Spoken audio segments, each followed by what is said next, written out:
Hey everybody, good Monday evening and welcome to another episode of Bowling with the Fef, a platform for you to share your unique bowling story live on our YouTube channel. It's a great evening to be on because this is actually the first guest in the history of the program so far that I had the pleasure of being a teammate with in college. So we've bumped into each other a couple times since then.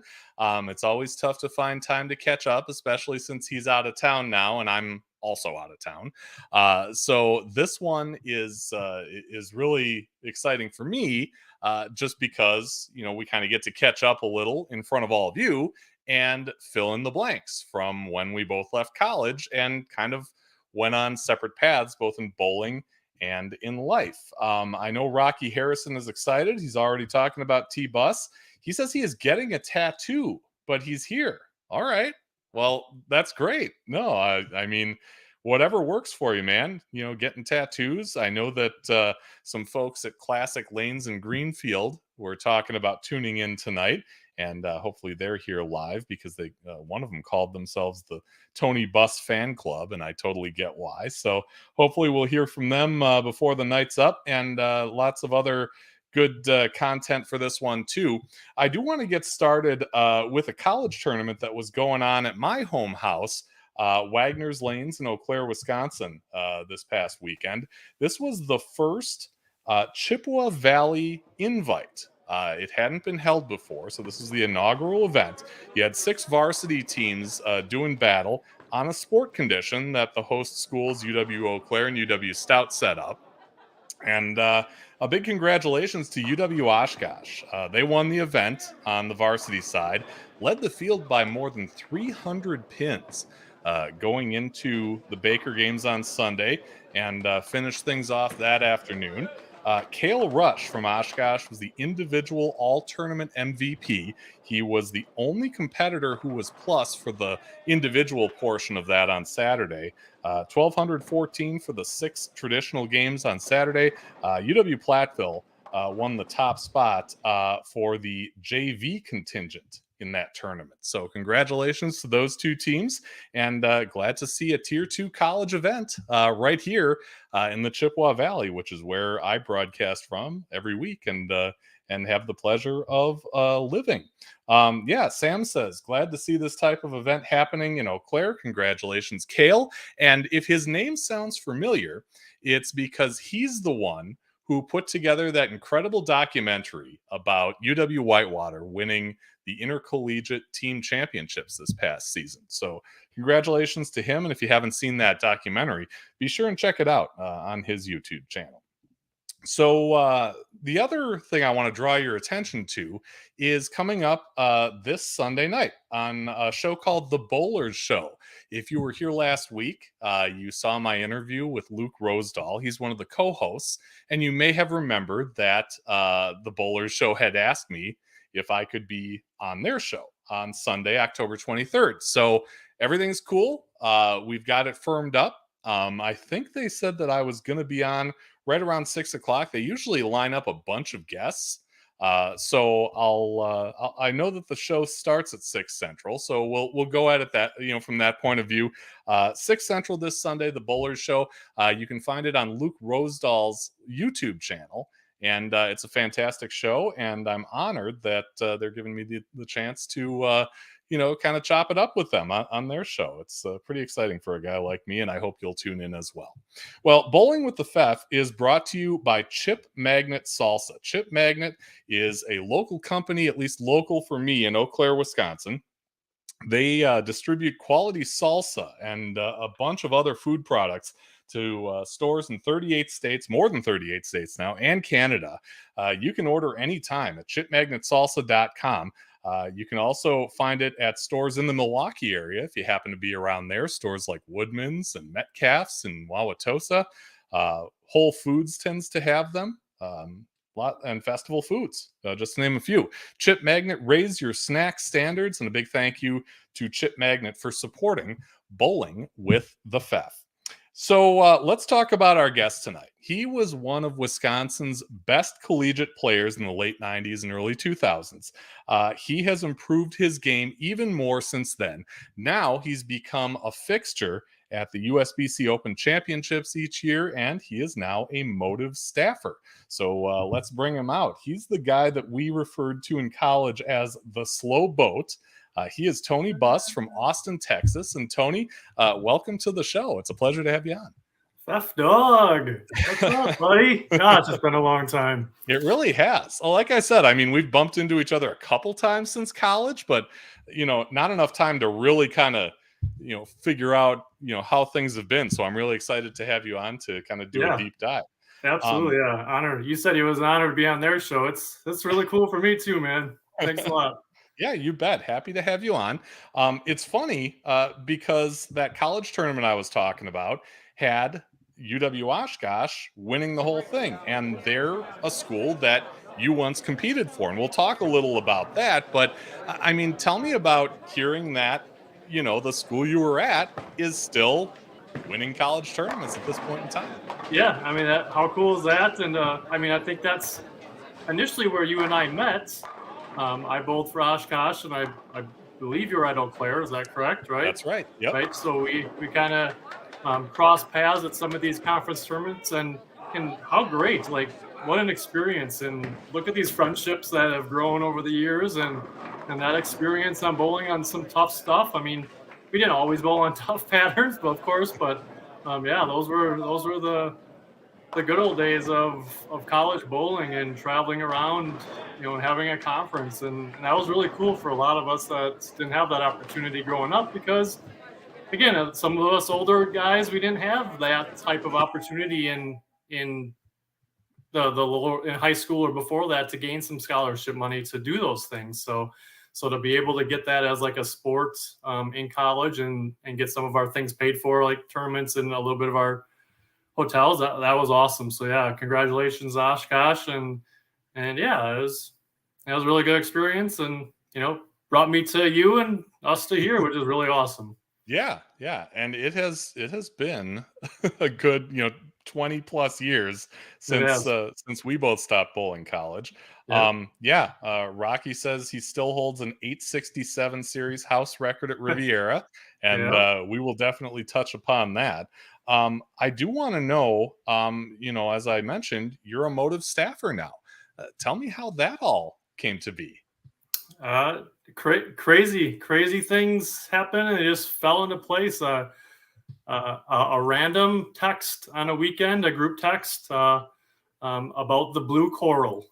A teammate of mine here in league was asking the regional staff guy here, Anthony Coates, about the new ball coming out and if it would fit his game.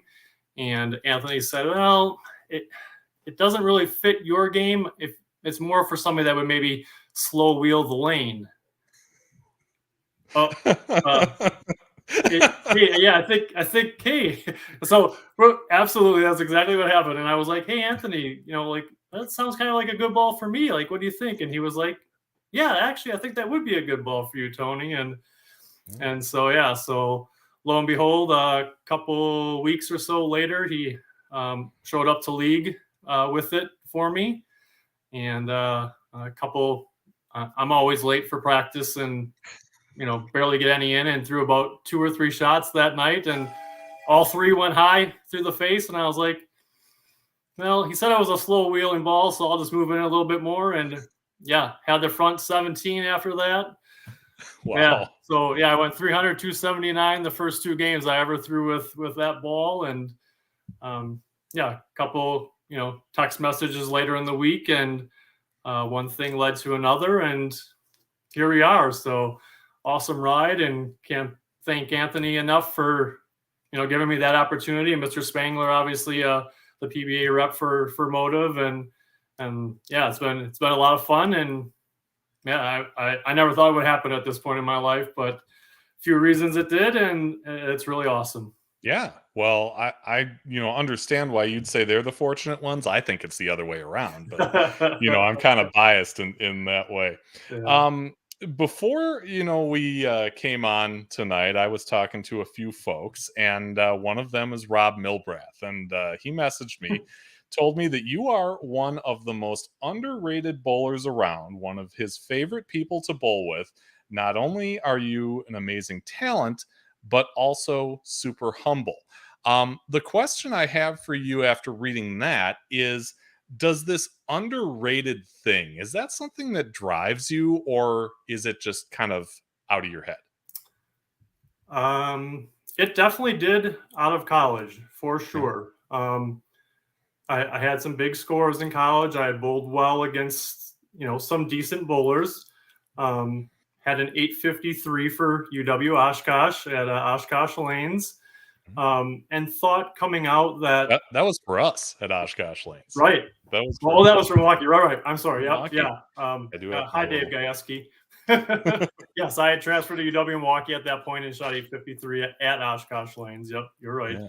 And um, yeah, so I thought coming out of college, I was helping out Scott Makowski at Precision Bowling inside Bolero there in Milwaukee, and working on my game. And I just thought like that opportunity would be there. Like somebody would come knocking on the door wanting to sponsor me for this and that, and it never happened. And I kind of was frustrated. Like I'd see some other guys get the deal, and they were throwing some stuff, and I shot 300 at a regional.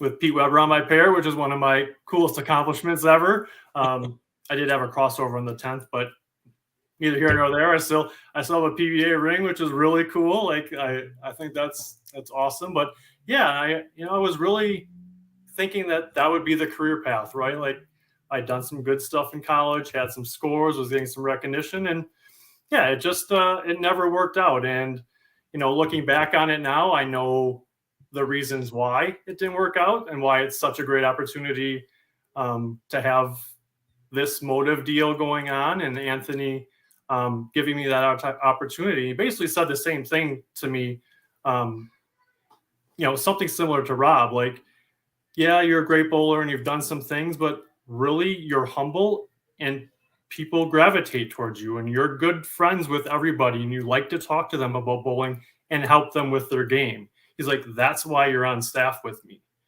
Like, yes, we want to grow Motiv and their equipment, but I need somebody that can relate, because I'm like, these two-handers and these young kids, like, why are you not asking them? They're on the tour all the time. They're really trying to make a name for themselves. But yeah, it was after college, I worked hard and thought that would be the next step, and waited for that call and waited for that call, and it never happened. And it was tough for a while. Like back in 2006, 2007, I think I finally had given that up, and my scores started dwindling. I bowled one league in 2007, I think, averaged 198. Okay. Gave away almost all my bowling balls, and I was done. Wow. I didn't bowl the start of 2000 and I think it's 2007, 2008. I didn't bowl at all. Starting in 2008, I wasn't in a league. My wife and I got married the end of November that year, and a guy called me early in January of 2009 and said, "Hey, something happened to one of my guys. Can you come and sub for me?" And I was like, "I think I only have a couple of bowling balls, but sure." And it was okay with my wife, of course. And yeah, so then after that, like, it was kind of a relief, like that I had no pressure anymore, right? Like I'm past my prime, quote unquote, and wasn't gonna pursue that dream anymore. And yeah, then I started having more fun with it, right? And I think that's where a lot more friendships grew, and I learned a lot more about myself. My wife, had my back on a lot of things and helps keep me in line and make me a better person overall, right? Like and you know, it was a great partnership, and we're a great team. We have 4 kids, so we have to be that. And so yeah, so it was, you know, it was tough back then to not get those deals and see other guys getting them who, you know, are good bowlers in their own right. But I just thought like I had an opportunity to really do something, and it didn't work out. But man, I couldn't be happier now. Like, it's funny how things turn out. Yeah, and your wife is the one who's on the graphic, right? She's in this picture with you here. Yep, that's Heather. Okay. Well, Heather, thanks for supporting Tony because you know, sometimes nice guys do finish first, and I'm really happy for him. That's for sure. Creighton Tipton, you know, friend to me, friend of the program, says Chop Suey says hi. Do we know who that is? Chop Suey, yeah, he was my old roommate for a while. Lived with me for a 2 years in Milwaukee. Obviously, we bowled a lot at Riviera too. So yeah, really good guy. Talked a lot about bowling. Is very knowledgeable in the game. We always joke, you know, if you can't do it, coach it, and he can do it a little bit. I think he shot 300 not too long ago, so he's still got it too. Okay. And what's his name? Who is Chop Suey? Creighton? Q-Tip. Creighton Tipton. Yeah. Oh, he is Chop Suey. Oh, he's Chop Suey. Yeah, Man, I don't know who Chop Suey is. Who is Chop Suey? He's got to tell me who Chop Suey is. Okay. So he's not Chop Suey. Yeah, I'm sorry. So Q, yeah, let us know. Yeah, he said, who's Chop Suey? You have to send me a reminder. Yeah, he says, I too like to talk to you, staffer, for your information. Yeah. So, yeah, he's a good guy. Yeah, he is. Let's get into, you know, your bowling story kind of from the start, the origins. You grew up in Watertown, and when and how did you get into this sport? My grandma, so my dad's mom and my dad were both bowlers in the family. My grandma did some of the women tournaments. I think women's nationals, she did a fair bit. My dad did as well. So growing up in the early 80s, you know, the lanes were tough and they were using old rubber balls, and they started coming out with some urethane like the old Vectors and Thunderbolts. My dad averaged about 190 for a good 5, 6, 7 years during that stretch. So he was considered one of Watertown's better bowlers. Of course, it was hard to get a double, so spares were key. And he always reminded me when I was a kid, make your spares, son, the strikes will come, you know. And, you know, back when I started, for sure, that was huge, like, to make those spares. And sooner or later I was like, yeah, spares are for chumps. Let's just get strikes. I think that's an old Mike Connor line from back the Milwaukee days, or I believe he might have said that, or I can picture him saying that. Yeah. So, but yeah, so you know, my dad would be out bowling, or he played some softball too, and I would spend a lot of time at my grandma's house. And man, she just had the perfect little hallway to go down and drop down into the living room, and she would set the pins up, and I'd throw that plastic ball down the hallway, and yeah, it was a lot of those days and good memories with her. And, you know, and then, yeah, just child's league and junior league, and we did a little bit of parent child, and you know, I just it was just something to do. You know, my dad spent a lot of time at the bowling alley, you know, for one reason or another, and so I practiced a fair bit. And then when I got into juniors, my close friends did the same. Like, that's what we did. Like, we'd go to, you know, the big men's league on a Friday night at one of the centers in Watertown, and we'd get there at like 7 o'clock, and we'd watch them bowl for a little bit, and we'd play cards down in the basement, maybe for an hour and a half. And then when we were done, we practiced till, you know, 12 or 1 o'clock, and they kicked us out, you know, and we helped clean up a little bit. And you know, at that point, like, I can remember getting charged like $1.50, you know, $2. You know, we probably bowled 6, 8, 10 games, and yeah, so it was just the practicing. And, you know, high school league was decent. I had a decent group of guys there too, and my friend Pat Martin and I did pretty well. We actually traveled to Oconomowoc our senior year to bowl in juniors there. The competition for us in Watertown was maybe not where we wanted, or maybe we thought we were better than we were, who knows. But what a great experience for us. We drove to a different city and bowled and met some people there, and ultimately, have some really good friends from that area as well. Scott Nye, who went to Oshkosh and was on the team, if you remember him. So Oh yeah. still friends with him, and yeah, then high school, wanted to go to college to play baseball, but I grew too fast and I got really slow, and so I just kept bowling. And yeah, I heard Oshkosh had a bowling team, and I was like, yeah, sign me up. And yeah, now here we are. By the way, I've heard from Creighton now. Chop suey is Sue Rondi. Good Cool old Suey Suzanne there. Ronde. Yep. Yeah. Very good friend. Bowled a lot of leagues with her as well. She And was in Austin not too long ago. She stopped up at the bowling alley to say hi when she was in town, so it was good to see her. okay. And she was in the conference. She was a competitor for Oh, Whitewater. Whitewater! I forget, man. How do I forget that? Yeah, that's really where we became really good friends there, right? Yeah. So she Yeah. bowled for Whitewater, and yeah, good bowler, good bowler. Yeah.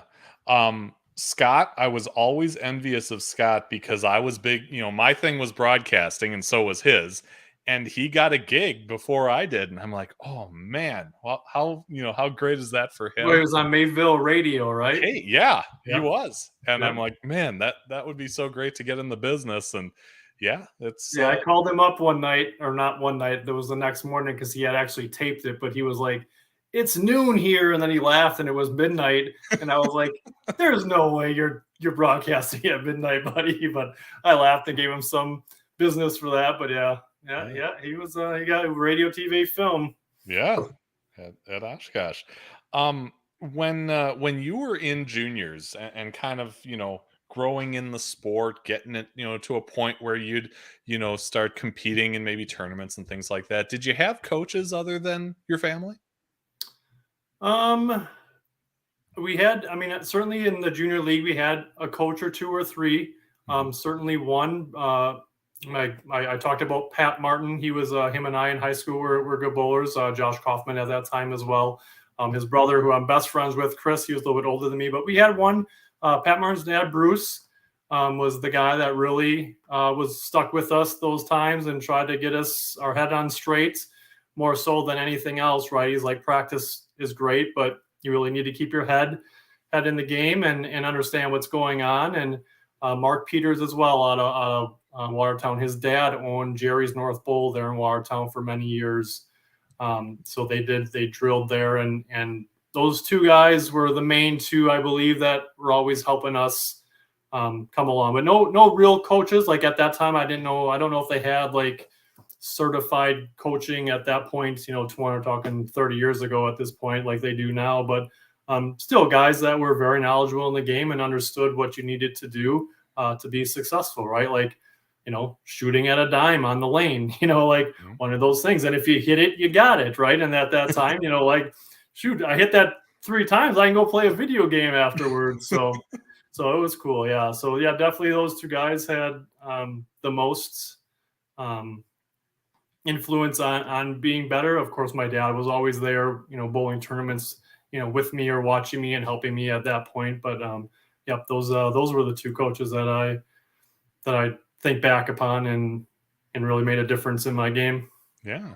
They say that, at least as far as education is concerned, college is the one place where you can decide where you're going to go. I mean, growing up, you kind of go where your parents live and, in grade school and all that. But once you get to college, it's you. You decide what works for you and you go into it head on. What made Oshkosh the good fit for you coming out of high school? Well, I wanted to play baseball. So when they started talking about college, that was like junior year already. So I kind of had chosen that one because they had a decent baseball team at the time. Like I said, unfortunately, between like my junior and senior year, I grew like 6 inches. So my bat swing and my speed on the base paths went down significantly. And so I had already committed, and I was like, I need to go. Like, I practiced a lot more my senior year at bowling, so I became better and was like, okay, well, we'll go here. And my dad always said to my mom, like, get a degree in case the bowling thing doesn't work out. Please do that. not very many people had gone to college in my family, so it was great to be one of the first of, you know, mainly the cousins that went, and so proud of all of them that also made it through. And yeah, so when I got up there the first day, I was there. We went down to the rec center and they had 12 lanes there, and I was like, oh, this is lucky, you know, like I never, you know, ever really considered bowling for college at that point. Nobody ever mentioned really it to me. And they're like, oh yeah, we're looking for help down there. Do you want a job? And I was like, yeah, yeah, absolutely. So that's where Scott and I met. And we practiced a lot. We did the lanes ourselves with an old Century 100 machine. Oh yeah. It didn't have the stripper on it, so I had to strip the lanes by hand once a week. I think we had a Century 300 eventually, but we still stripped lanes by hand on and off. And yeah, so Scott and I practiced a lot together. And yeah, that was, you know, just very, very fortunate timing for me once again, like to be in the right place at the right time. Yeah, you had a strong team that in your freshman year. I mean, it's you, it's Scott and I. Adam Brock was on that team. I think you two were both all conference that first year. Yep. Yep. Were there growing pains, or did you feel like right as you guys kind of came together to do this, it was full speed ahead? Yeah, it was full speed ahead for sure. Like we started practicing together, and we all got along. Like, I mean, that's, you know, that's key. Like when you bowl on a team, it's one thing to have a lot of good bowlers and they can still execute and you can still win stuff. But teammates knowing each other's equipment and things like that can help moves and changes a game. Even though, of course, Adam was very good. He was left-handed, so it was a little bit harder to navigate his game, but he knew it well enough. And yeah, we meshed right away. Surprisingly, I mean, we had really good seasons. The 2 years we had in conference were great together. And yeah, I mean, I don't know if it was just we practiced a lot and then we both league together. So I mean, we all felt comfortable with each other, and that made the difference, I think. Yeah. Tell me about, kind of the venues in this. I mean, nowadays, tournaments are off campus, they're setting up sports shots. We didn't have that stuff. And our conference meets were all on campus. So you bowled in a bunch of union houses, and they each kind of had their own unique characteristics, didn't they? Oh yeah, absolutely. And yeah, I mean, Whitewater, I think you had walls on both sides right on the edge of the lane. So anytime you wanted to shoot a 10 pin or a 7 pin, depending where you were kicking the wall. And I mean, I'm not sure if a couple of them had above ground ball returns yet at that point. I know T&O lanes in Oshkosh did. I don't think we ever had a tournament there, but think about that when you're trying to bowl and shoot a 10 pin or a 7 pin, the ball return is right there on the wall. They're open bowling houses. They don't necessarily have leagues, so they're not also oiling for that type of pattern. So, remember going to Milwaukee and us telling people, like, you cannot play second, third, fourth arrow. You can't do it. Like, you either have to be left of fourth arrow or you have to play 5-6, 4-5-6. And for us, for myself included, that was great practice. Like, that's when you really started to feel like you were producing scores and bowling well. You shoot 200 on something like that, and you're like, wow, like I can play way out there and still hit my mark and get the reaction I want and beat people. That's awesome. And that's where I got the idea, like, oh, I can go to regionals and do some of this stuff. And yeah, I mean, just the experience at some of those was, you don't see that too much anymore. That's not where you're bowling. I mean, the venue isn't big enough, and of course there's better bowlers and there's more people that want to watch. So that definitely plays into it. But and you can put tough patterns out now anywhere, of course. But yeah, it was those are, I mean, and that's, I think all of us in college were relatively close knit because of that. Like, we saw each other every couple weekends, and we were in this small 10 or 12 lane house, and then we'd all go hang out at somebody's house afterwards. It was really good times and really good ways to meet people and get some really long time friends out of that. That was, that's a great experience. If anybody's out there that is second guessing it, man, it was awesome. Yeah. Yeah. And really, no matter what kind of program you're in, I've mentioned on the show before, we never had a coach. So we kind of guided ourselves, but yeah, the relationships are great. You learn to communicate with each other, and you go there, you go out on the lanes, do the best you can. You mentioned 2 years at Oshkosh, and I know obviously you were at Milwaukee because we had heard you were coming, and I was over the moon. But You why? were, but some other people weren't, apparently. Oh yeah, who was that? Well, I mean, I'm sure you've heard the story, but um, when I transferred there, I was dating a girl that was on the girls' team at the time, Okay. and she had told some of the guys that her boyfriend was, coming to Milwaukee and wanted to bowl on the team, and I basically was told flat out, no, they didn't need me, they weren't interested, and it was actually you, Andy Pfeffer, It that was me. said, "Wait, wait, it was Tony Buss that wants to bowl on this team?" You were like, "Yes, absolutely, he has to be on this team. We're hosting a practice session to see who can make the team and who can't. Like, we'll do A and B teams." And you were instrumental, in getting me on the team. And yeah, so after that, then yeah, like I ended up coming to like a modified practice session that had Dave Gajewski and Scotty, Big Scotty, and yeah, we hung out a little bit and got to know each other, and yeah, and here we all are again. Did I save your bowling career? You may have saved my bowling career. I may owe you more than you think. No, I mean, like I said, you were a killer at Oshkosh, and we were, kind of finding our way and building up a great, team that ended up kind of gelling in the year 99 2000. Mhm. And you were kind of the last piece to really make that thing go, and we had you on the bottom most of that season. I can't remember many events that you weren't on the bottom.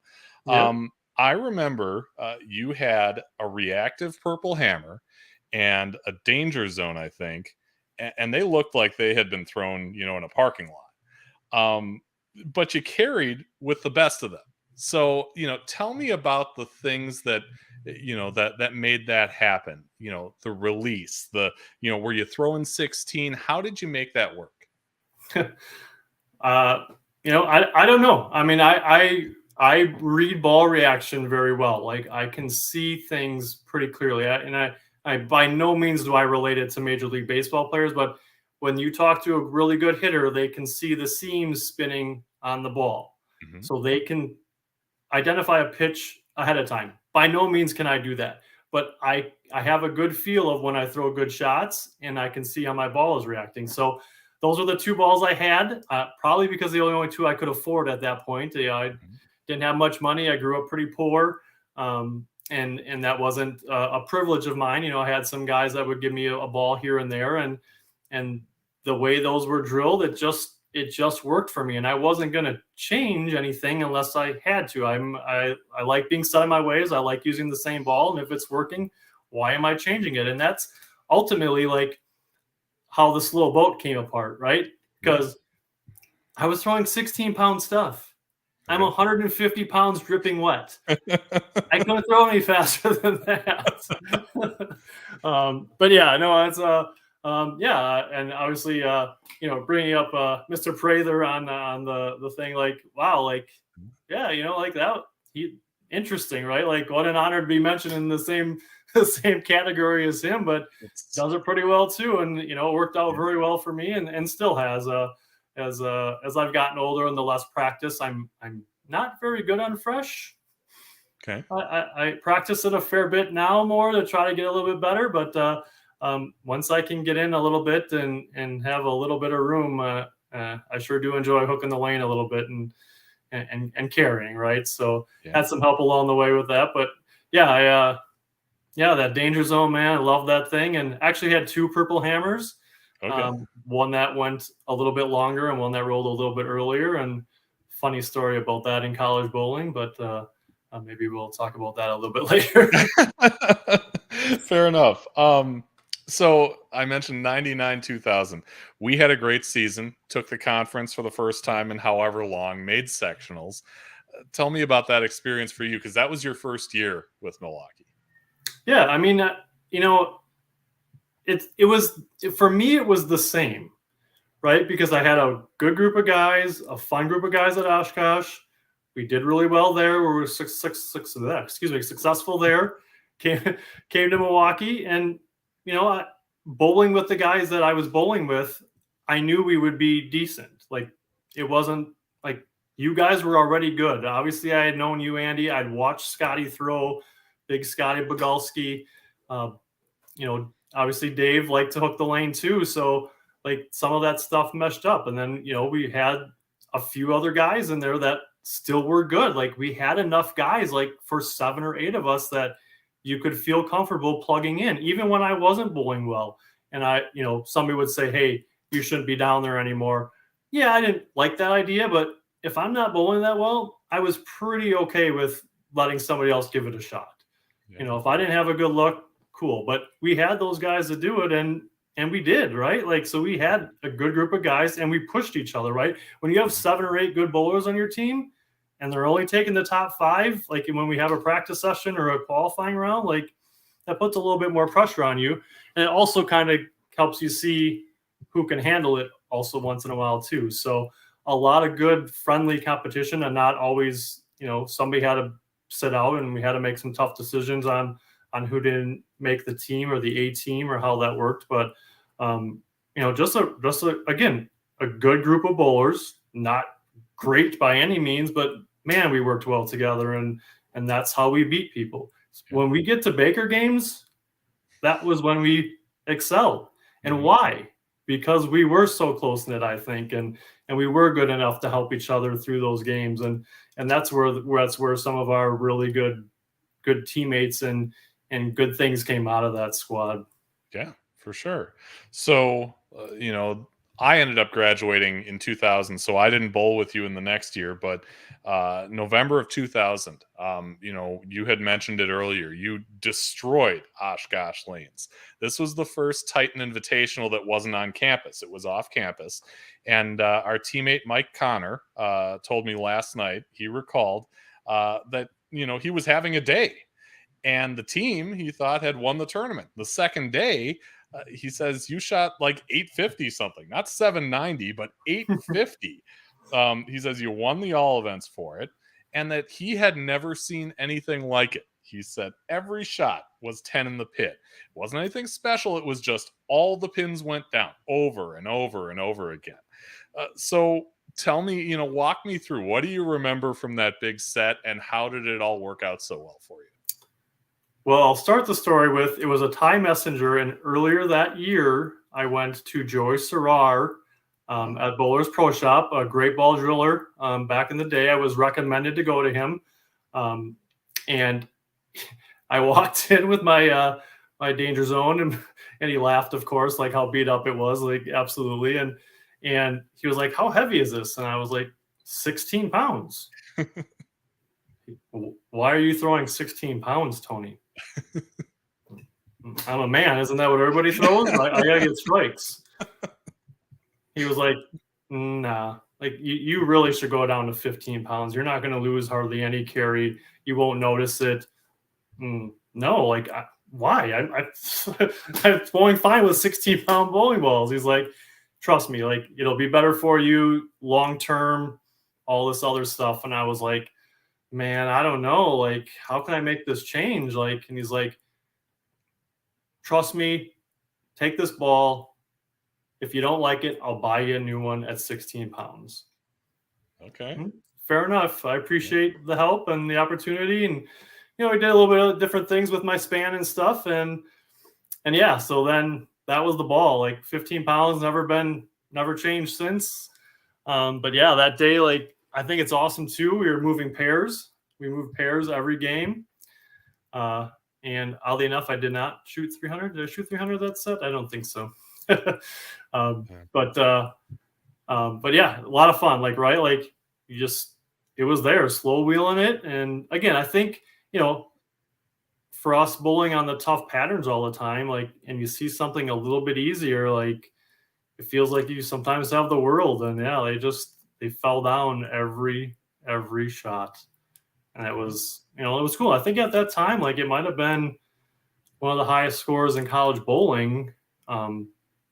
considering what you usually bowled on. Of course, that was starting to be the era when we started to go on regular house patterns and such. But yeah, what amazing day. And my best friend Dave Gajewski, unfortunately, I don't think was able to bowl that tournament, but he was there supporting and watching, and yeah, just giving me a 5 every shot after that, and just moving pairs. And I don't know, like, you just get in that zone and you're throwing good shots. And like I said, like, a lot of it's like me seeing the reaction. Like, if I thought something was hooking a little high on that lane, I would make the move immediately just to be sure. And yeah, it worked out. It's pretty crazy. Yeah, for sure. Not only one of the highest sets in college bowling that season, but also a house record at the time, if I'm not mistaken. At the time, yeah. Yep. Yeah. I think it was. And I think Mark Mensch, I think, ended up beating me at some point. I think he had 879. Crazy. Like, it's hard for me to fathom shooting those scores.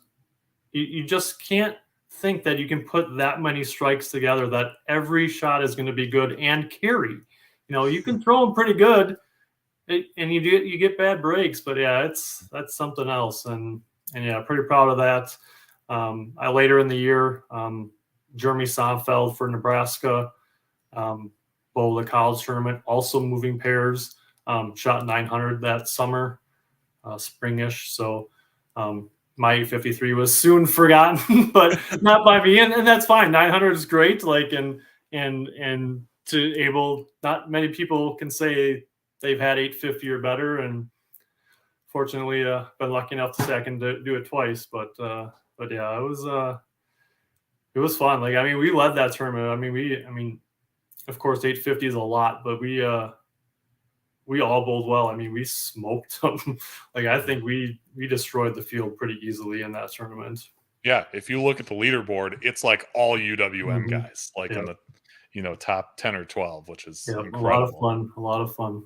Yeah. So, college ends. What do you do afterwards? Yeah, I mentioned it a little bit before. I wanted to do the regional tour, and I was working part-time and got hooked up with Scott Mikowski, and he was able to teach me a lot. Like, I was able to get in there and drill some stuff and learn about dynamics, bowling ball dynamics. Obviously, they were changing a lot at that point. Like, I'd grown up with the urethane blue hammer as one of my first balls, and then the power torque when the resin started coming out. And so he really took me under his wing and tried so much stuff. He drilled so many bowling balls for me. It's unreal. Like, that guy was so smart and understood the dynamics of the cores and the surfaces on the balls at that point, which was all new, right? Like, it was fairly new back at that point. And yeah, I was getting out and practicing a lot, because I was working at the pro shop with him, helping him out. And,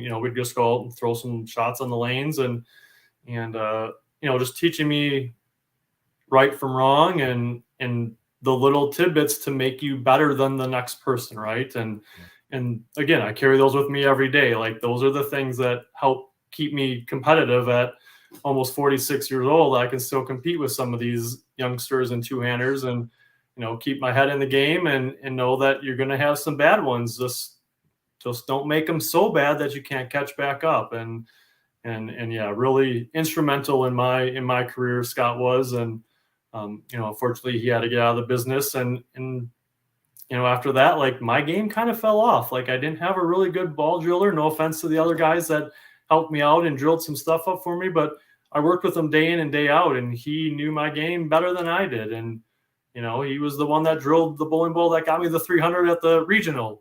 Not an easy task, and just a different drill pattern you wouldn't really expect to be throwing. And it worked. And yeah, like, I really appreciated that. And again, like, tried the regionals for a while, and I think it was probably having a little bit more fun after bowling and not focusing as much as I should have been on bowling itself. But yeah, I mean, good times. I met a lot of people, of course, over the course of that time, and still friends with a handful of them. But yeah, then like I said, like, I was breaking even after so many tournaments, and I wasn't making any money. And and wasn't getting the sponsorship deal, right? Like, so it started to wear on me, and then I got a job at a bowling alley with Diane Stanisowski with Lakeview Lanes in Pewaukee, and I was like, oh, this will turn it around. Like, now I can practice whenever I want, and working at a bowling center does not allow a whole lot of time to practice unless you want to do it at 2:30 in the morning, and so I did that for a little bit, and then after that, like, it just kind of was, the dream was kind of gone, right? Like, I wasn't going to bowl professionally, and so I didn't practice much. I was having more of a good time than bowling and hanging out. And I made a bunch of friends along the way at that point, which was great, and talked a little bit about bowling. But really, I'd given up, and wasn't something that I was passionate about anymore. And that was about it. Like I said, I almost quit, and we moved to Austin. And my wife got an opportunity here to start a career, and I was very hard to leave a lot of my good friends and family to support her, but she had supported me, over those handful of years that I still was bowling a little bit, and I was like, it's her turn, so we moved down here, and obviously it's still hard. I miss my teammates, obviously my close friends that I bowled with for so many years, but obviously the Facebook and texting, and not the same, but we still are able to do some friendly banter back and forth, and have some good stories, and a lot of reminiscing now, which is always fun. And I really enjoy that part, and hanging out with you when we get to see you. I get to see our old teammate Andy Caston. Oddly enough, he's like on the squad right after us at nationals. It's seemingly like every year. So I see him at least once a year over there, which is really cool. But it was a tough time for me in my life. I think I was definitely drinking more than I should have been and stuff like that. And it just, my game took a turn, and I kind of had given up that dream. And once my wife said she wanted to move to Austin for her job, I was like, you know what, this is your dream, go get it. Let's see how it works out. And now it's come back full circle to me as well with this whole Motiv deal and being on your show. How cool is this, huh? How cool. I want to talk about, before you left, you had an 867 at Riviera, but it wasn't your first 800 there. I had heard that you had one maybe a year or two before. And when I talked to Creighton this afternoon in a message exchange, he said that I'm supposed to ask you about the night when you finally broke through and shot 800 in the lefty house that is Riviera. You'd think he just won a major. What happened? Oh, I was bowling Dortz, Dan Doherty, the owner of Riviera. Rest in peace, my buddy up there. We'll see you again soon and have some good roll-offs up there. But lefty, he was a lefty. His son was a lefty. Again, Dave Finna, another good bowler out of that house, also passed away recently. Those guys own that house. Like, they were always averaging 230 plus, and at that time it was still, pretty good to average 230. And I was around the 225 mark, but if I remember correctly, the first one that I had also was I needed a mark in the 10th to get that 800, and I left the 10 pin and made it. So a little bit of pressure there. One thing to shoot 800 with, you need a strike or something, or a strike out, but to make a 10 pin, a little bit of pressure on me too. But made that one, and then we got things going. My friend Colin Karlik, also left-handed, a big supporter of me, good friend of mine for a long time.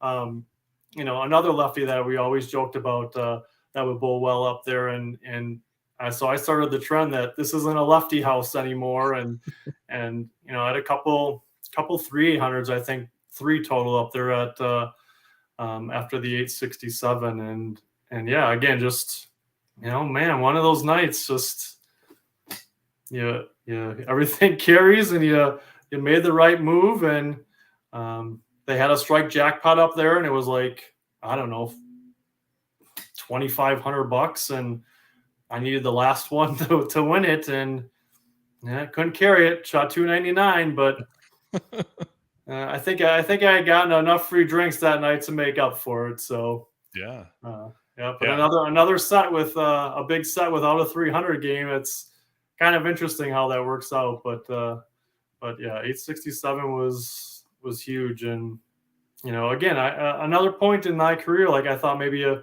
few more people would reach out and like, oh wow, this might start the career again, and it didn't happen, and then that's fine. Like I, knowing what I know now, of course, like it's a business, right? You want to be friendly with everybody and sell equipment and be the face that represents something, and for a business opportunity, that those times were not the right time for me.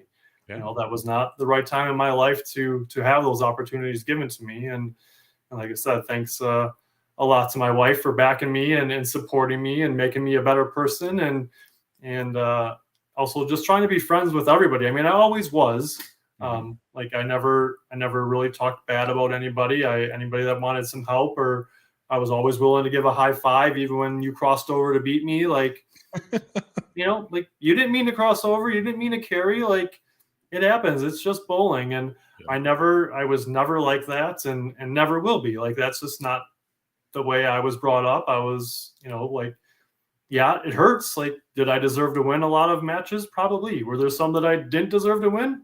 Absolutely. So I feel what comes around goes around, and again, have a motive deal. So I'm a firm believer in that. You do things the right way, and sometimes it works out.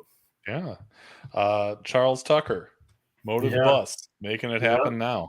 Yeah, one of That's for sure. my good buddies from here in Austin. Bowled with him for I don't know, 2 or 3 years. Then I kind of started getting into the bowling here and meeting some new people. And chatted with him on and off. And his wife worked at the center I bowled at, so got to see him a little bit more regularly. And it wasn't up until this year that we bowled a few tournaments together. And unfortunately, he had to move away back to his home, or their home in Connecticut. So miss you, buddy. Hope you're doing well. And it was fun to bowl with him, and talked a lot about bowling too. Like very knowledgeable. He just got into bowling not too long ago, and was still averaging at like about 190 to 200 in a pretty short span. So I worked with him a little bit in some of the key things that he should be working on in his game, and wanted to get into some of the motive stuff. So I helped him get a ball or two, and yeah, really good guy. So just lucky, fortunate again. Like so many good friends back in Wisconsin in the bowling community. My family, huge supporters. My cousins, we're all very close knit. Hopefully, some of them are watching, but they're super pumped about the motive deal too, and they're always telling stories about me bowling and different things, and so getting some of that group of people together down here has been nice to help get me through some of the change that I've had to go through. Not that I've had to go through, right? Like just with moving, that comes with it. So but yeah, couldn't be happier, except I wish all my friends were here in one place with me, but it's been working out. Yeah, that's okay. I mean, I've heard from a few more of them, so we can kind of get you caught up here. Matt Duty told me in a message exchange that we all talk about not grabbing the ball at the bottom of the swing. The only time that Towne grabs the ball is to get it off the rack. Just a really good, really good player. And, I had mentioned your release before. Tell me what you're thinking about when you get to the bottom of the swing and you're letting it go the same way every single time. Yeah. Honestly, like I make sure that the ball is in my hand right before I start. So I'm really not too worried about that when I get to the line. I'm more really concerned about hitting my spot. Obviously, if it doesn't feel good in your hand, or it's falling off your hand at the line, or it's sticking at your line, it's impossible to hit your mark, no matter how hard you try. So, but yeah, I mean, obviously, grabbing it right is squeezing it and putting different pressure points on your fingers and your thumb at different, you're bending your thumb, or where you're the inner thumb where you should be holding on the ball. So just something, you practiced a lot. Like, again, like I can go practice on a house pattern all day and I will always learn and I will always get better. And people want to know, well, why don't you bowl on something hard? And I said, well, a lot of it's about repetition. Yes, your body, your muscle memory, if I'm trying to swing the lane and now I'm trying to play up 5, like, yeah, that takes a little bit of a tweaking and getting used to. But if I can have the same release every time, I'm going to be a lot better off than I am forcing myself to play up 6 and trying to hit that mark where I can be comfortable coming off my hand and maybe swinging a little bit. If I'm that good swinging it, I won't miss that much and I won't shoot 130 games, is the thought process. Doesn't always work that way, but fortunately it's worked out a fair bit for me. And that's my philosophy in practicing. And that's why I have no problem practicing in a house pattern. Yeah. I'm watching ball motion. I'm working on my speed and my release to make sure it's consistent. And if I can do that well enough, then I can pick up a ball and find the right spot and release it and carry, and so it's worked out pretty well. But yeah, I can't complain about that. I have Rob Milbroth to thanks because he's the straighter player on our team, and he's always burning up 7, 8, 9 for me to bank off of later on. So he goes 240, I go 160, and then I go 240, 260, and he struggles after that. But at least we have some pretty good scores and some fun times to talk about. Yeah. Is this the team right here? Yeah. Yep. So Steve Fisher came on. We had been going back and forth with a 5th for a while. So Steve had bowled with us for a handful of years. But yeah, that's been my nationals team for the better part of 10 or 12 years. I can't remember how long we've been together, but yeah, Rob Milbroth in the front, and Dave Gajewski and Jerry Milbroth, right? Another great friend and great bowler.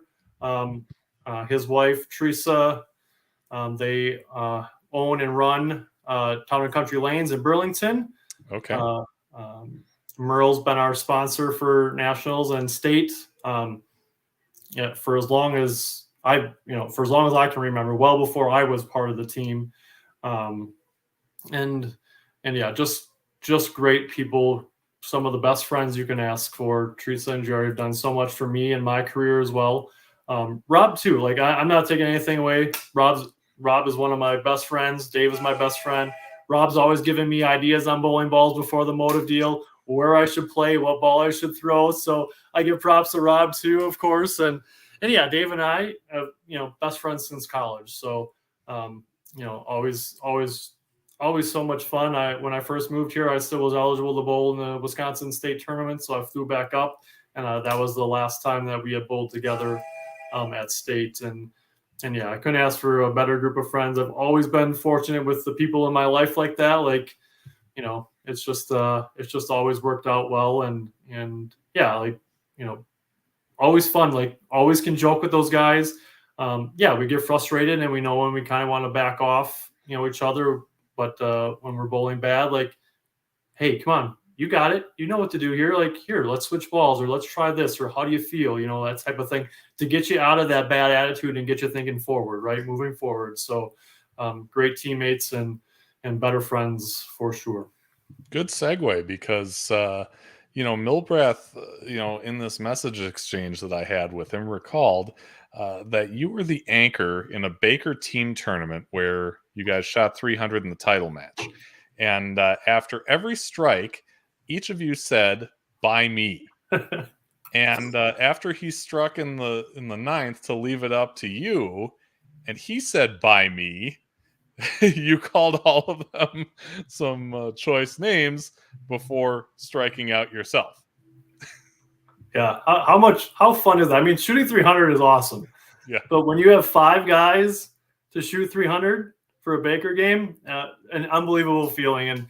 And yeah, it was, we were bowling pretty well that day. And yeah, so I don't know where the by me started, but I remember saying in the 5th, and it was like, whatever, like, and then the guy in the 6th got it, the guy in the 7th, and Rob gets it, and he goes by me, and I was like, you sons of, and so I get the first one on the 10th, and I turn around and sit down and say, by me. Yeah. I got my strike, so, but yeah, no, it was, again, like Rob has that natural ability to keep things a little bit lighter when you're down or when you're up, right? Like that's key on both ends of the spectrum. Like you can't get too mad when you're bowling crappy, and you don't want to get too excited.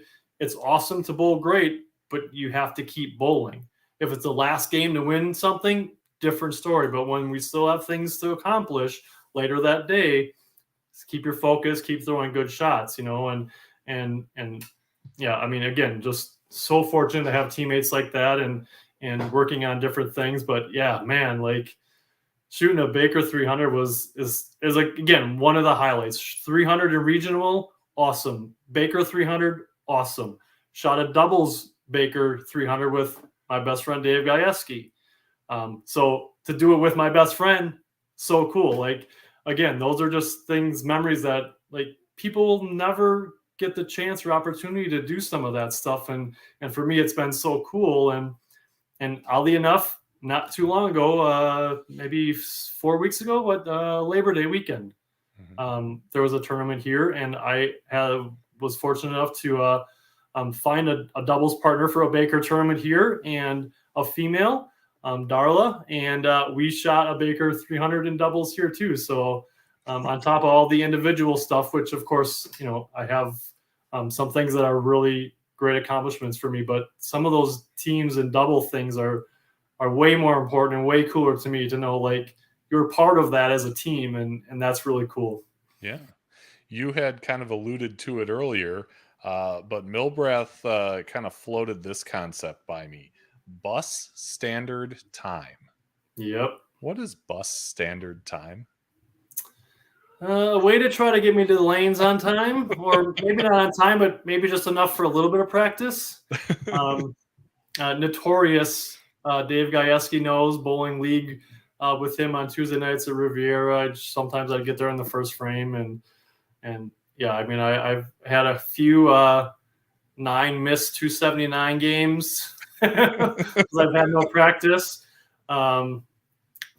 We were bowling a Baker tournament, and it was snowing a fair bit one Sunday morning, and Rob told me the tournament was at 10 o'clock. And yeah, I showed up at 10 o'clock. This one? Yep, Blinding snowstorm? You were the first one there? Yep. First one there. And him and his wife walk in with breakfast. And he didn't bring me any. Oh, no.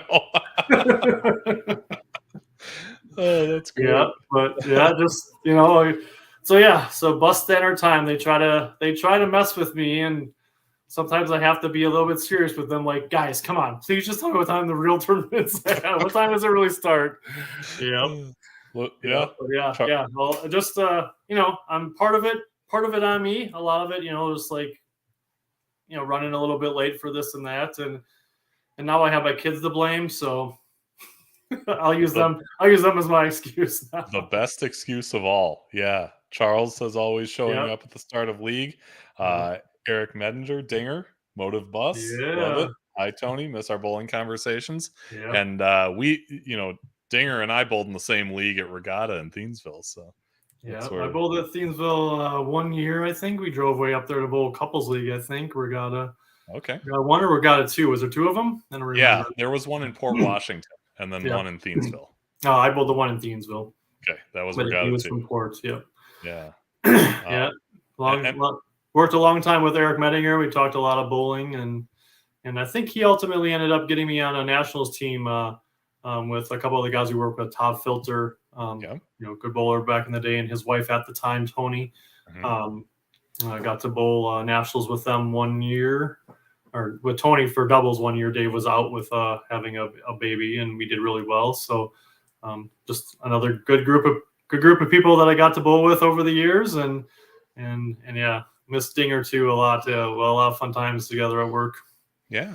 and fortunate enough to have Dinger and Filter and the rest of them on an episode of this show called Dale and the Fish Heads back in the Yeah. archives here. Yep. So, we talked about the blinding snowstorm and all that. I asked Gajewski, for a story, and he tells me about the Open Championships. He thought it was about 2011. He says you get to singles and you're not carrying very well in the second game. In the third game, you pull out a cherry vibe, which he said you don't use very much. He said you were irritated. And you threw the first ball of the third game, didn't even watch it, turned around, and it was a flush strike. Same thing, second frame. Throws, turns around, walks back, strike. Over and over this happens. You do it for 7 frames. You got the front 7 in Reno, not even seeing the ball hit the pins once in 7 frames. And, the 8th frame comes around, and you watched it that time. Yeah. At that point in my career of bowling, I've always looked forward to nationals. It's been a really fun tournament for me. It's been, times have been tough, and I didn't bowl so well, but other times, like, I practiced my butt off to get out there, and I don't, I really didn't like to disappoint my teammates, right? It's one thing if I'm bowling by myself, I don't like that either, but you really feel like you let your team down, even though there's none of that pressure ever put on. Mm-hmm.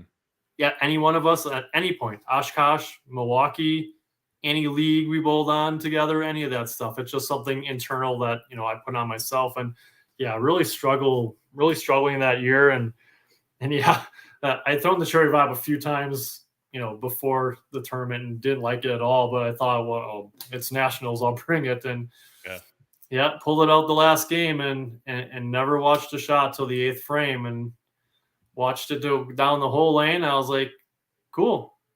And then I stoned a 9. So after a really frustrating day, having the front 7 and then stoning a 9, no chance of me making that, man. Not a chance. Flagged it, struck out for 267. Yep. No, watched one shot out of 11. Yep. Got 10 strikes, 11 strikes, and stoned a 9 pin and missed it. But yeah. Well, a lot of and there will be more stories about me showing frustration at nationals like that, and really, again, it really come down to me putting way too much pressure on myself to perform for those guys, and maybe trying to get an eagle. Something that's nearly impossible, right? You have to be absolutely on your mark every single second of every single game to get an eagle there. And, there was times when I thought like I was bowling really well going into that tournament, and then you get out there and you really struggle. It's not easy. I've been very fortunate, especially the last handful of years. And again, Rob is really key in that. Like when I get frustrated and I get really down, there's times that Rob is just like on my case, like, dude, settle down, relax, and you need that. And I'm okay to take that. Like, I am okay and I get it. And that helps me become a better bowler down the road and stay focused on task at hand. And you get so hung up on, I've been throwing such good shots and I can't get a break and this and that. And it comes all back full circle. But when you really want the breaks and you don't get them is when you're the most upset, of course. And so he's been, man, he's a godsend when I get frustrated and that stuff. Like, he really helps get me back in the game and that stuff. And yeah, again, just so thankful for those guys. They have been a huge thing in getting me into this position at with Motiv, and I can't thank those guys enough for helping support me over the years. Dave Gajewski too, like bowling college tournaments and practicing for that stuff. He probably didn't tell you this story where he would stand at the foul line and throw towels at me while I was walking to the line trying to throw shots. No. He probably didn't tell you that story, did he? No, he didn't. Again, like, just silly stuff, but man, like, that's how focused they always thought I was. Like, nothing distracts me. Like, I'm just there to throw my shot and hit my mark, and then I can go run off and have fun and talk to a bunch of people and come back and get on the lane, and it's just solely focused on the lane, you know. So again, but that's, you know, we joke about that, but again, like having that stuff, not knowing what's going to happen to you at the approach or what he's going to do, like total focus on hitting your mark. And yeah, it's funny that I think about those things and like how much it's helped continue to grow my game and be better with stuff like that. So Yeah. Rob thought you'd enjoy it if I float this picture out there. What's going on there? you know, my eyes are getting bad. I really can't read that. It says, "What's easier than picking up the 5-pin?" Who's in that picture? I don't know. I know. Did they Photoshop me in there? I know it's you're in there, and Hurry's Gajewski's in there. I'm not sure who the middle guy is. Yeah, another guy from our Town and Country crew that would come out to nationals with us. Yeah. Yeah, thanks, Rob. Yep. Yeah, first frame, first game, team events a couple years ago. Yeah. Easily done though at nationals. You know, you miss a little left on the first one and it crosses over, and I better not miss left again, and you miss right and it never hooks. So yep. I'm glad Dave made me feel a little bit better as he missed one too. And actually another a good friend of mine here from Austin, he goes with a different group. He also missed a 5-pin that year. So he actually does have a picture of him photoshopped in that photo. So there is 4 of us. There's another photo floating around of that. But yeah, I mean, right? Good fun, right? Like not so fun that I missed a 5-pin at nationals, but you know. But you can laugh about it. I have a pretty good streak at nationals going, so I'm pretty proud of that too. And again, those guys have helped me so much to keep that streak going and keep the humor up, right? Like keep me on my game even when I miss a 5-pin. Yeah. So let's kind of talk about the present a little bit. You've got the Motiv deal. Obviously, you're throwing Motiv stuff, but how often are you bowling these days? And what does that consist of? Practice, league, tournaments, all 3? Yeah, all 3. Certainly, you know, with the deal, like I know my place in bowling.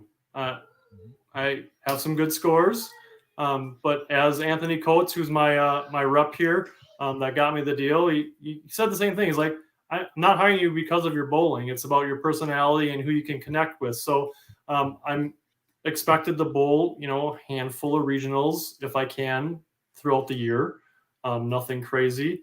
Local tournaments, of course, like where I get my name and face and the Motiv brand out there.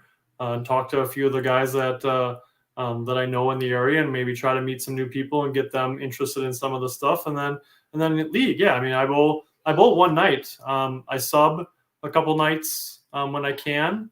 And he knew going in. I have 4 kids, so the opportunity for me to do a lot of that stuff is limited as much as I want to. But again, it was a team discussion, right? Like him, Anthony, myself, and my wife, right? So there's some dedication that I have to be out there bowling and practicing and bowling some more tournaments. So then that puts a little bit more on my wife to try to manage 4 kids when I'm gone for a good part of a day or a weekend if it's a longer tournament or a regional somewhere that I have to stay overnight, of course. So that was a discussion that had to be had before, he was signing off on me. Like he looked around for a year to find somebody and just couldn't find the right fit. So when I had no idea that he was looking, and when that happened, and we had talked about it, I was blown away, of course. Again, like what, I'm old and washed up, and I can't bowl that much anymore. And he's like, whoa, slow down a minute, So I had a really good conversations with him and my wife about how this was, and she's not a bowler, so she doesn't quite understand the things that I've done and I've been through, and the countless hours of practice and things like that, and the dedication to the sport. And she's like, I heard you talking to him and your voice was shaking. she's like, I knew this had to be a really cool thing for you, and she couldn't let me pass it up, right? Like, she's such a good person and a good team player, and she gets it all, right? Like, we moved down here, and I was supporting her and her career and things that she wanted to do, and so yeah, she was like, absolutely, Tony, like, this is so cool, and I'm so proud of you. And she even says it today. She's like, Tony, you're on a podcast with your friend. You're like, you're on a podcast, like, so she's excited. My kids are excited. They have Motiv stuff. I give them some Motiv patches and stickers and some stuff. And she calls me a walking billboard, of course. But man, I'm proud. Like, for me, it's super exciting. I love it, and not everybody feels that way, and I get it. But for me, it's something I really worked hard for, and had a lot of highs and some really low lows at some points in my career, and again, you just not expecting it, and here it is, and yeah. So I ended up I had been going to the Strike a Lot Pro Shop. Strike a Lot was Wes Malot's shop here in Austin. He's partners with the main guy I call the main guy, Gary Robinson Jr., who drills the stuff up. And man, I'm in the same boat as I was 25 years ago with Scott. Like, he's there, he's showing me stuff. Like, all of this is brand new again. Like, the technology's changed, the surfaces have changed. There's no weight holes.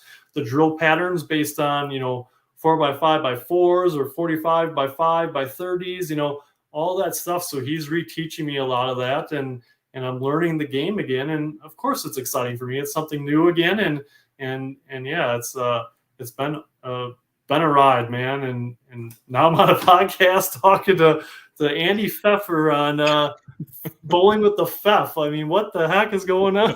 like so yeah. So again, so cool, and again, lots of, man, like Rocky, like, just people like that I've come across along the way. All the people that I bowled with on the Tuesday Masters League out at AMF Waukesha, one of the best leagues, at that time, and so many good bowlers in that league, and a handful of leagues that I bowled at Classic Greenfield with Gary and Gina Dereshevsky, and what a great group there too, right? Like, just fun, family oriented atmosphere there, and just a lot of tournaments with a lot of good bowlers that I've gotten the privilege of bowling with and hanging out with, right? Like, so it has been really cool. And I'm glad you've brought up your wife a few times, because we don't mention that enough. Shout out to the wives for if we have to bowl even in the league, that puts pressure on the spouse to so Texas leagues, by the way, are 37 weeks. Oh, okay. So 36 weeks and then the roll off. Yeah. So yeah, absolutely. Like, and again, like, whether you have no kids or one kid or four kids, it takes a toll. And yeah, so I mean, that's she's really been so supportive of me, and has seen good in me when I didn't think there was any left, and really pushed me to be a better person. Really, really, she has. And it's between her and some of my closest friends, like, I really wouldn't be here without them. So it's been an amazing run, and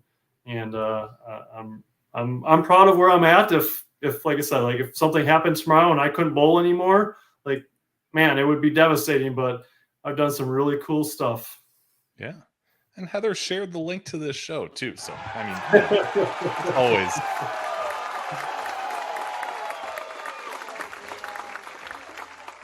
Show before, and some of you out there in internet land surely have.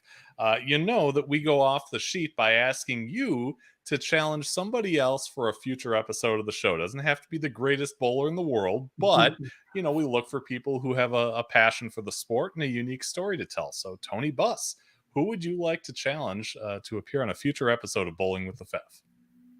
Wow, put me on the spot. A future episode. Yeah. Well, you said I was the first teammate. You are the first teammate, and that actually goes for either of my college teams. So, all the UW-Milwaukee guys, the Eau Claire guys.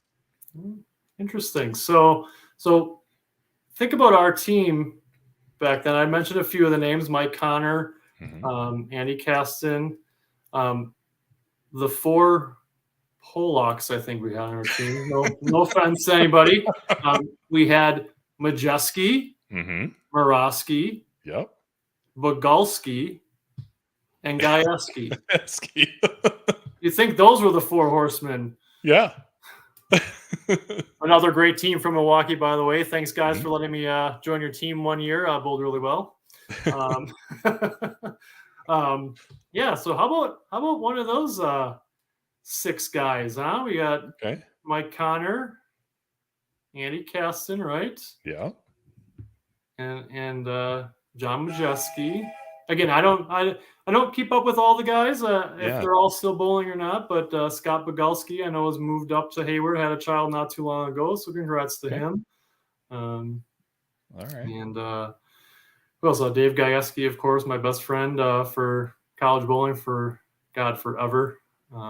Been through a lot with him, so I have some interesting stories with him too. But if one of those guys be interested, I think that would be pretty cool to get the UWM clan back going on this. But one of those guys. I can accommodate up to 10 guests on this system, so maybe there's a UWM reunion that we could do. I don't know if that, if we'd be talking over each other, but let's get some feedback here. We get some of those guys back on here and talk about some of the good old days. Yeah, for sure. But seriously, individually or all together, if you guys are interested, you know where to find me. You can find me on Facebook or email me at bowlingwiththefef@yahoo.com, and we will certainly make it happen. Our next live stream is coming up a week from today. We've talked a couple times with Sean Walkner about UW Whitewater's men's team, especially since they won the national championship this past year.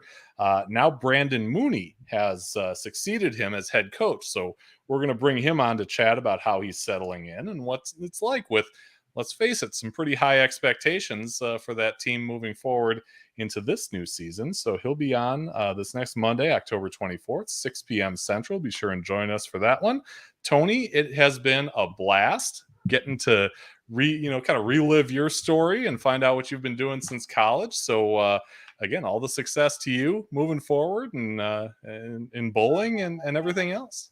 Yeah, thanks a lot. I really appreciate the time on here. I know we went a little bit longer, but man, a lot of good times, a lot of good stories, and I really appreciate it. It's been really cool. Yeah, great to have you on, and thank you everyone for joining us.